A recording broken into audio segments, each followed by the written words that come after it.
Hi guys, this is the presentation of Group 2 of for effective communication. The sentence.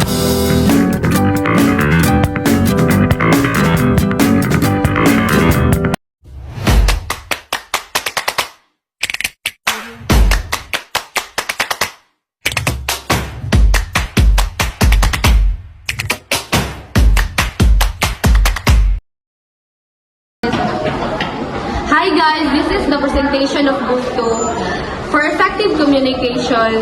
The sentence we're going to say is, you passed the exam. The first one is sarcastic. You passed the exam. You passed the exam. The second is supportive. You passed the exam. You passed the exam. So the third guys is irritated. You passed the exam. You passed the exam. So say goodbye, goodbye, goodbye. Fourth one is angry. You passed the exam. You passed the exam. The big one is sad. You passed the exam. You passed the exam. The final one is frightened. You passed the exam. You passed the exam.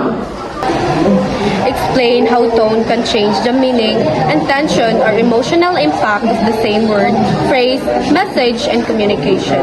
Tone changes how the same words are understood because it shows your real meaning, intention, and feeling. How this understanding can improve your personal and interpersonal relationship.